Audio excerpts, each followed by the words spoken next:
প্রিয় শিক্ষার্থীবৃন্দ, আমি মোহাম্মদ আতাউর রহমান, সহকারী শিক্ষক, দ্বাদশ উচ্চ বিদ্যালয়, পুঠিয়া, রাজশাহী। আমি আজ তোমাদের দশম শ্রেণীর কারক নিয়ে আলোচনা করব। তোমরা কেমন আছো? ভালো আছো সবাই? আমি ইতিপূর্বে কারক নিয়ে 3টা কারক নিয়ে আলোচনা করেছিলাম। আজ বাকি 3টা নিয়ে আলোচনা করব।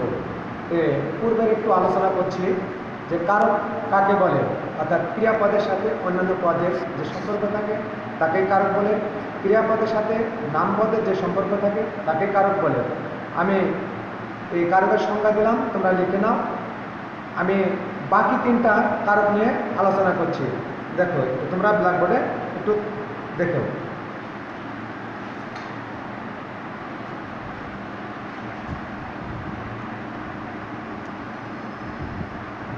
আমি পূর্বে আলোচনা করেছিলাম কর্তৃকারক, কর্মকারক, করণ কারক। আজ সম্প্রদান, অপদান আর অধিকরণ কারক নিয়ে আলোচনা করব। তোমরা একটু লিখে নাও। দেখো, সম্প্রদান, সম্প্রদান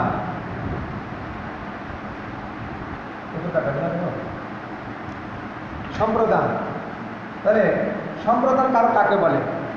অর্থাৎ সম্প্রদান মানে কোনো কিছু দেওয়া, অর্থাৎ নিঃশর্ত ত্যাগ করিয়া কোনো কিছু দান করাকে সম্প্রদান কারক বলে। আমি লিখে দিচ্ছি, তোমরা লিখে নাও।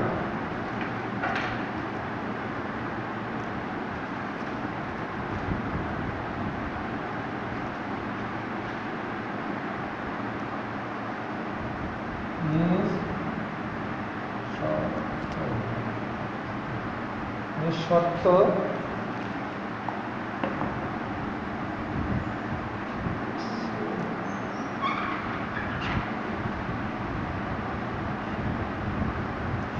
ত্যাগ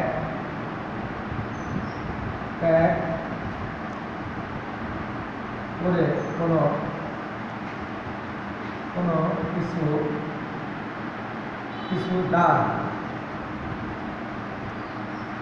দান করাকে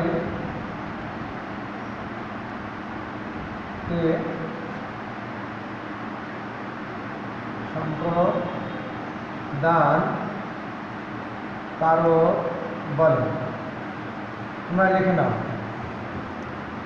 অর্থাৎ আমি উদাহরণ দিচ্ছি, 2-1টা উদাহরণ দিচ্ছি, তোমরা লিখে নিতে পারো। যেমন, ভিক্ষুককে ভিক্ষা দাও।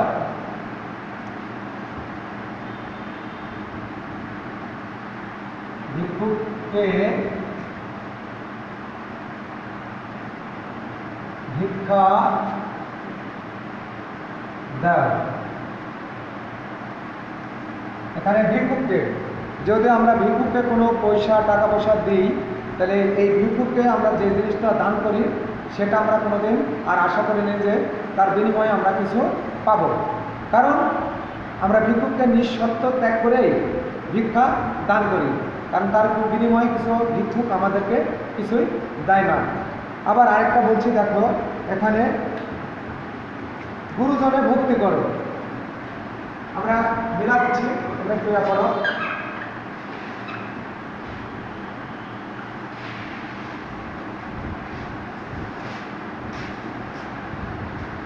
গুরুজনে ভক্তি করো। দেখো এখানে গুরুজনের, আমরা গুরুজনকে যদি ভক্তি করি, অর্থাৎ আমরা যদি শ্রদ্ধা সম্মান করি, এর বিনিময়ে কিন্তু কিছু পাইনি। তাই এখানে বলা হচ্ছে নিঃশর্ত ত্যাগ করিয়া কোনো কিছু দান করাকে সম্প্রদান কারক বলে। এই সম্প্রদান কারকের সংজ্ঞা এবং উদাহরণ দিলাম, তোমরা লিখে নাও।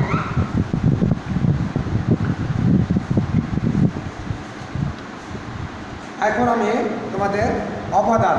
দেখো, অবদান হলো কোনো কিছু হইতে উৎপত্তি, গৃহীত, লোহিত, পতিত, ভয়, ভীতি, আরম্ভ, শুরু, শেষ, এরকম যদি থাকে তাহলে অবদান কারক বলে। যেমন আমরা বলছি, লিখে নাও অবদান।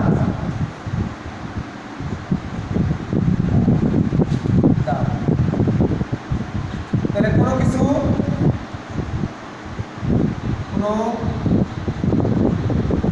কিছু হতে উৎপত্তি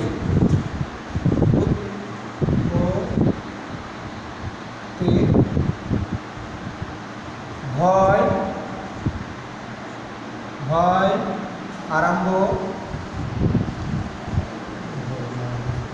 আরম্ভ কোনো কিছুর উৎপত্তি ভয় ভীতি আরম্ভ বিচ্যুতি শেষ হয় তাকে অপাদান কারক কারক বলে। এবার দেখো আমরা উপাদান কারকের সংজ্ঞা লিখছি যে কোনো কিছু হয়তো উৎপত্তি গৃহীত লোহিত পুতিত ভয় ভীতি আরম্ভ শুরু শেষ এরকম যদি হয় থাকে তাহলে আমরা তাকে কি বলবো অপাদান কারক বলবো। তোমরা অপাদান কারকের আমি 2-3টি উদাহরণ দিলাম, তোমরা লিখে নাও। যেমন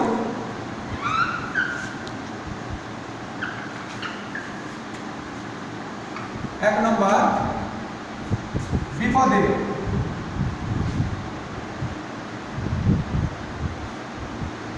বিপদে মরে মরে রক্ষা রক্ষা করো করো এই বিপদে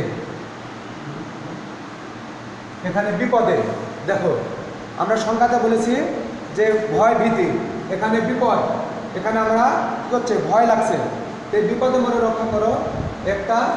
আর যেমন আরও আছে উদাহরণ অনেক, তিলে তেল হয় বিচ্যুতি, যেমন উৎপত্তি তিলে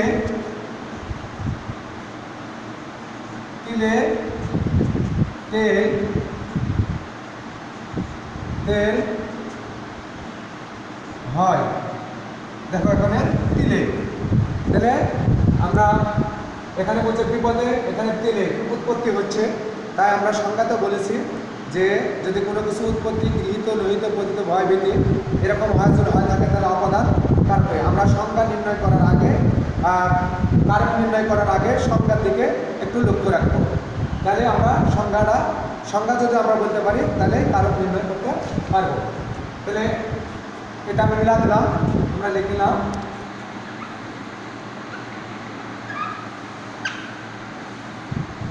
এগুলো কোনটা মিলা দেবো, হ্যাঁ এগুলো তো হয় না। অধিকরণ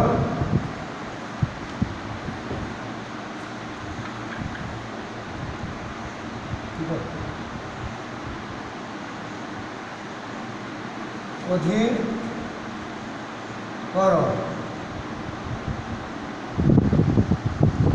অধিকরণ কারক, অধিকরণ কারকের 3টা জিনিস মনে রাখবে, স্থান সময় আর পাত্র। এই 3টা জিনিস মনে রাখি অধিকরণ কারক নির্ণয় করবে। যদি যেমন অধিকরণ কারক বলছে কোনো কিছু যদি স্থান বোঝায় সময় বোঝায় আর হলো পাত্র বোঝায় তাকে অধিকরণ কারক বোঝায়। আর আমি উদাহরণ দিচ্ছি, যেমন আর আগে বলেছি যে তিলে তেল হয়, হ্যাঁ ওটাই আমি বলছি তিলে তেল আছে,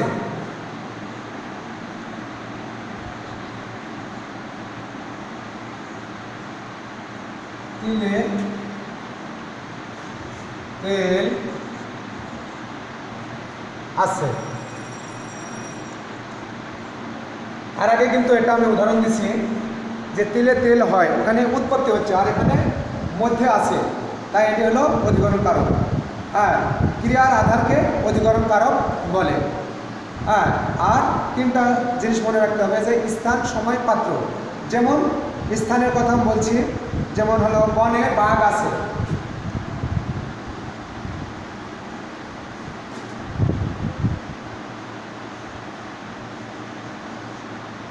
বনে বাঘ আছে, বনে দেখো এখানে বন একটা স্থান বোঝাচ্ছে, আর সময় যেমন আজ সকালে সূর্য উঠে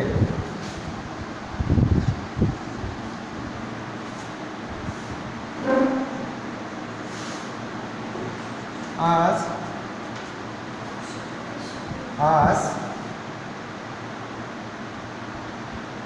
সকালে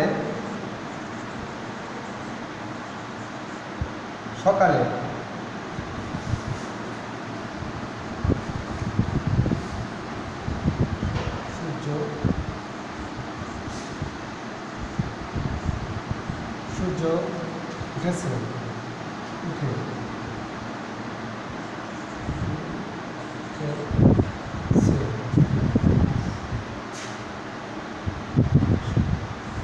আজ এখানে আমরা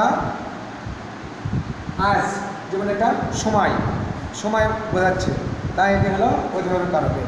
আমি তোমাদের ইতিপূর্বে 3টা কারক নিয়ে আলোচনা করেছিলাম, আজ বাকি 3টা নিয়ে আলোচনা করেছি। আজ আমার যদি কারো তোমাদের ক্লাস ভালো লাগে তাহলে বাকি ক্লাসগুলো করব। এই বলে আজ আমি এ পর্যন্তই শেষ করছি। আল্লাহ হাফেজ। আসসালাম।